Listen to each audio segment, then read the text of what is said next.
After what seems to be months or even weeks, the Israeli parliament have actually approved the measure limiting the Supreme Court's curb on government. This is per France 24, their national outlet. I mean, this is also all over the news, right? You see it over here as well. But this, depending on which side you're on, if you're not familiar to what's going on in Israel, there were a series of legislative measures that were passed through the Knesset, which is Israel's parliament. They were pushed through by Israeli Prime Minister Benjamin Netanyahu. So the reforms, quote unquote, what they do is that they limit the power of the judiciary, right? Per France 24, the overhaul calls for sweeping changes aimed at curbing the powers of the judiciary, for limiting the Supreme Court's ability to change parliamentary decisions, to changing the way judges are selected.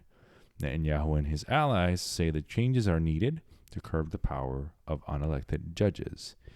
So here are a couple of key things here, right? So this is pretty radical measure, right? You're essentially the legislature and the executive, this is executive being the prime minister, the legislature being the parliament, are deciding to reduce the power of the judiciary. Now, if you're an advocate, a democratic advocate, or believe in the basic tenets of democracy, you would disagree with this, right? You would say that that this is wrong, and I'll explain why. The reason this is wrong is because the judiciary is designed to serve as a balance or counterweight to the legislature, right? Because the legislature cannot hold all the power in a functioning democracy. That's what we have in the U.S. We have the Supreme Court, even though I don't agree with all their decisions, but they have served the function of curving the power of the legislature and the executive, right? It's a way to, it's part of the check and balances system, right?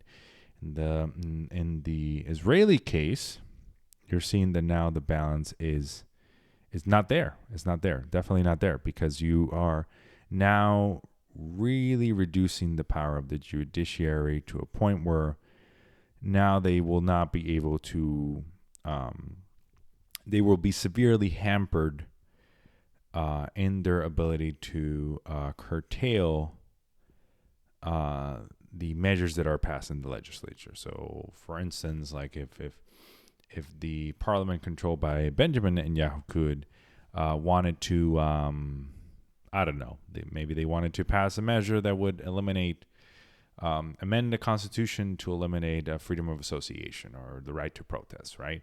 Then you no longer have the right to protest, and the Supreme Court wouldn't be able to strike that down because it is a measure passed by the legislature, right?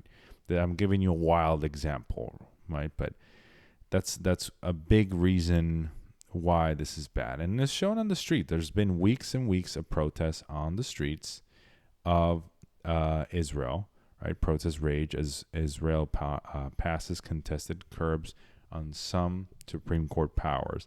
So this is by no means accepted by the populace. Of course, when I say the populace, I mean the Jewish Israeli citizens, right? Because we all know that the Palestinians in the Jewish state are treated as second-class citizens. It is, in essence, an apartheid state. So